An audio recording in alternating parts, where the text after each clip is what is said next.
Alors bonjour chers téléspectateurs, je suis très heureuse de vous retrouver à nouveau dans la deuxième capsule du cours Juste à temps. Donc dans cette capsule, nous allons voir ensemble les concepts de base d'une approche juste à temps. Avant de commencer, je vous remercie infiniment et vivement pour vos commentaires, pour votre engagement et votre suivi de notre chaîne et je vous invite vers le contenu de cette nouvelle capsule. Alors quels sont les concepts de base d'une approche juste à temps?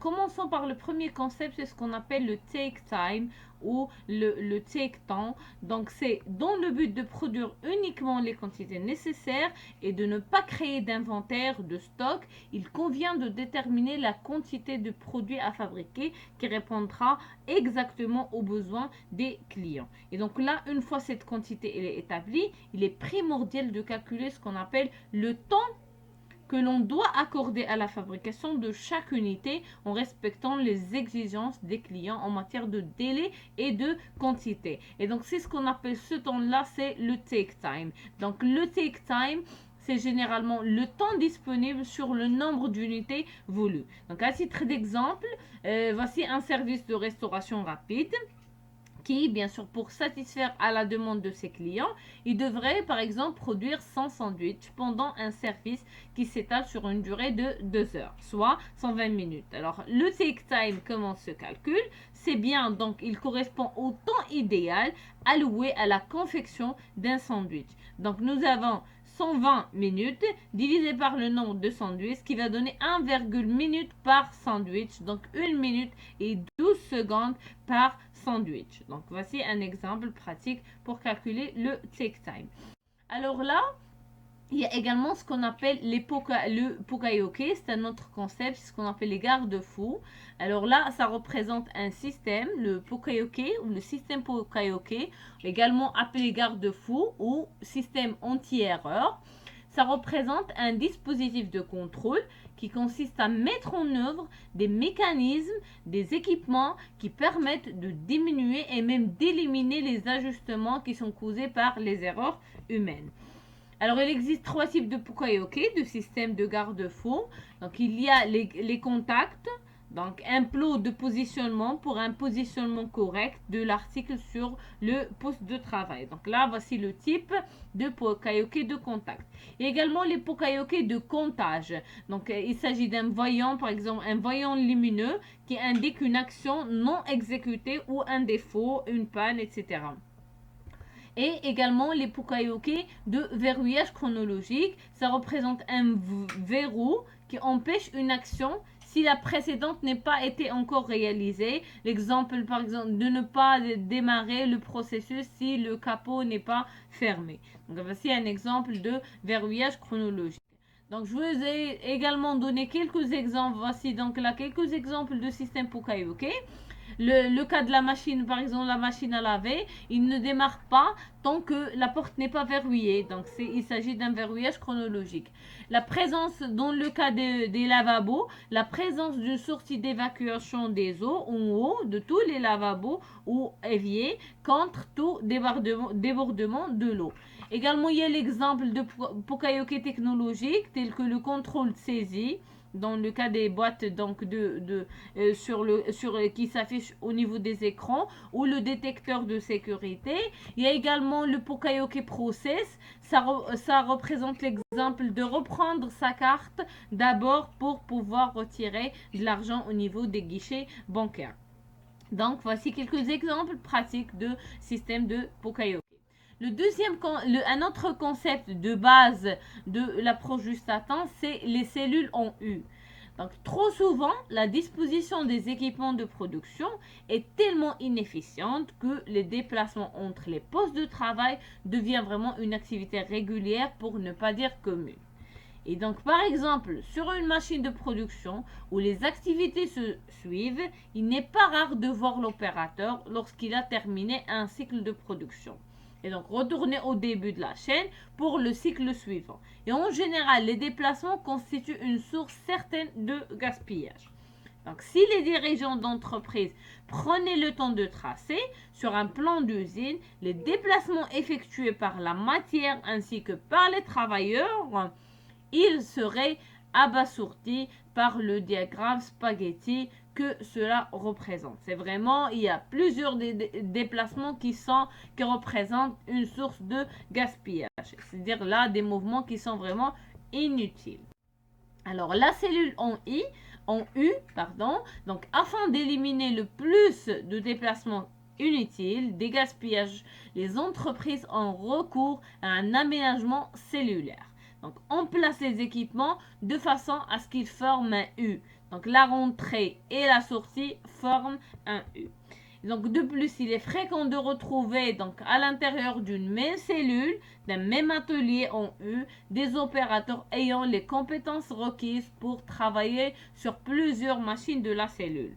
Et cette polyvalence, elle permet donc à l'entreprise d'être beaucoup plus flexible tout en réduisant ses frais de production. Il y a également un autre concept, c'est ce qu'on appelle l'autonomation. Alors, c'est une approche qui consiste à rendre tout équipement le plus intelligent et autonome possible. Et le cas, l'intelligent au sens où la machine a la capacité d'assumer des responsabilités ou des fonctions humaines afin de minimiser donc le mouvement et maximiser le travail et la productivité.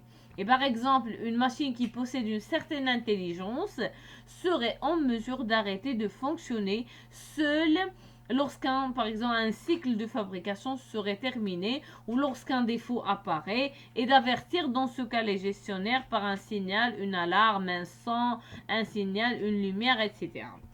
Et dans ce cas, cette machine pourrait même s'alimenter seule en matière première et libérer des produits qu'il aurait terminé de transformer. Et donc tout cela rentre dans ce qu'on appelle le concept d'autonomation.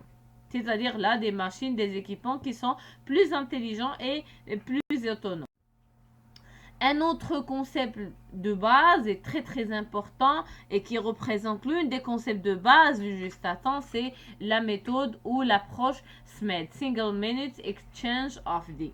Alors là, le SMED, une entreprise qui produit en juste à temps, doit, et on le sait déjà, fabriquer en petits lots afin d'être plus flexible possible. Et donc, toutefois, pour que la fabrication en petits lots soit rentable, l'entreprise ne doit pas passer plus de temps à préparer sa production qu'à produire.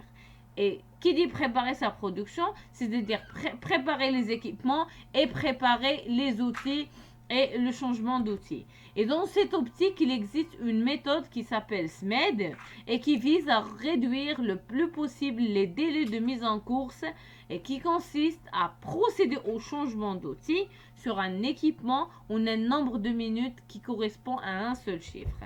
Et dans ce cas, on dit l'échange d'outils au moins de 10 minutes. C'est le principe de base de la méthode SMED.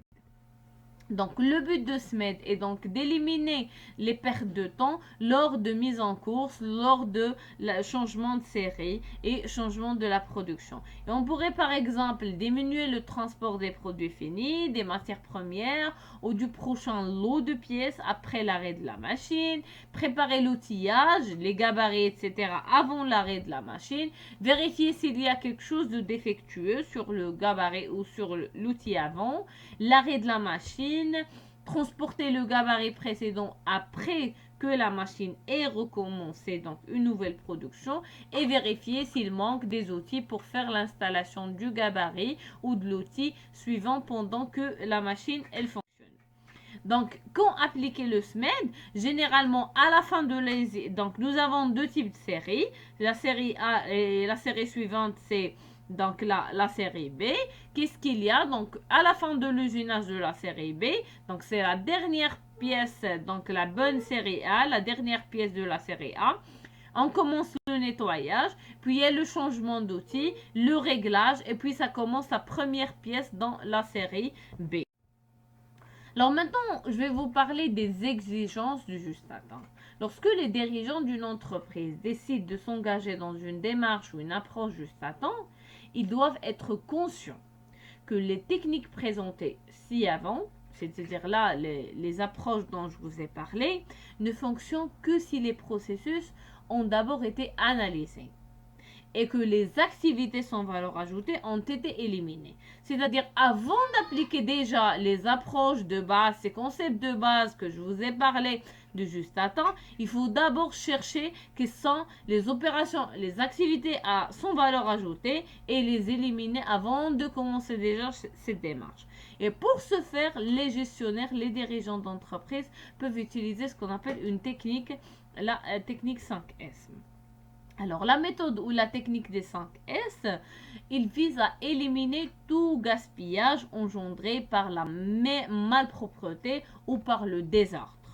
Elle a pour objectif de débarrasser le poste de travail ou l'usine ou généralement l'atelier des choses qui sont inutiles et qui s'y trouvent, de s'assurer qu'il reste bien rangé et visuel et d'y instaurer la procédure commune nécessaire à l'exécution d'un bon travail. Et donc, la méthode, elle est composée de 5 principes de base et dont le nom commence par S. C'est pour cela qu'on l'appelle 5S en Japon. Donc, il y a série, c'est-à-dire s'organiser. Donc, une place pour chaque chose. Seiton, situer chaque chose à sa place. Seiyo, seiso, donc la propreté. Sekitsu, standardiser. Et Shitsuki, suivre le maintien des activités. Donc, chaque principe commence par la lettre S et ça représente l'une des principes de la méthode des 5S. Alors, en plus le principe du juste à temps demande 3 principales exigences. L'automatisation des lignes de fabrication, le nivellement de la production, c'est-à-dire la production en petite série, et la production mixte, une production qui est diversifiée. Et donc, il est très important que les pièces ne présentent aucun défaut, car les postes en aval n'en prélèvent que la quantité nécessaire sans tenir compte des pièces de réserve. Donc, une livraison d'une pièce défectueuse peut entraîner une rupture de la chaîne de production. Et dans ce cas, le poste aval, qui commande juste la quantité nécessaire de pièces, ne peut pas livrer le bon nombre au poste suivant et il devra relancer une autre commande pour des pièces à remplacer vers le poste en amont. Et dans ce cas, les délais ne sont plus donc respectés. Et donc, l'automatisation des machines, il permet de détecter et de pouvoir intervenir à temps en cas d'éventuelle avarie lors de la production. Donc, le nivellement de la production, j'ai dit, la production doit être régulière de mois en mois. Et la conséquence d'un afflux important n'entraîne qu'une perturbation de la production. C'est pourquoi il est nécessaire de lancer des commandes fractionnées en petites séries. Et dans une entreprise utilisant le concept juste à temps, les postes de production doivent être optimisés afin de pouvoir répondre facilement et rapidement avec une certaine flexibilité à des changements de série et des changements d'outils et d'équipements. Donc à la production mixte, c'est d'être capable de montrer plusieurs modèles sur la même ligne de production pour permettre d'augmenter la rentabilité de celle-ci. Et avec ce principe, on peut aussi envisager en cas d'afflux important de transférer d'une ligne surchargée vers une autre ligne moins chargée. C'est ce qu'on appelle la rotation des produits à l'instar de la rotation des tâches. Et ce procédé implique une série de dispositifs techniques et implique l'approvisionnement et le transport de pièces par petits. Alors, quant à les bénéfices potentiels d'une approche juste à temps, alors lorsque le juste à temps il est implanté au niveau d'une usine de façon efficiente et efficace, cela permet à l'entreprise de fabriquer une plus grande variété de produits, d'augmenter la qualité de ses produits, de réduire ses coûts de fabrication, de réduire ses frais de main-d'œuvre, de réduire également les coûts de la non-qualité, le gaspillage et la gestion des matières, d'optimiser l'espace utilisé, surtout lors de l'utilisation, par exemple, le concept en cellule U, d'augmenter la qualité de relation avec ses fournisseurs, d'augmenter sa flexibilité et sa facilité d'adaptation et d'augmenter également la satisfaction de ses clients en livrant à temps et au bon endroit un bon produit, un produit de qualité avec un prix très compétitif.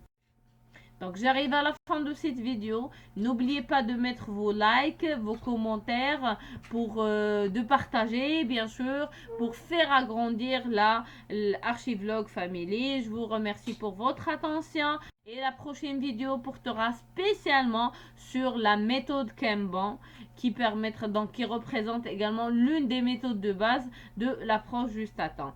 Alors, je vous remercie encore une fois pour votre attention et à la prochaine capsule.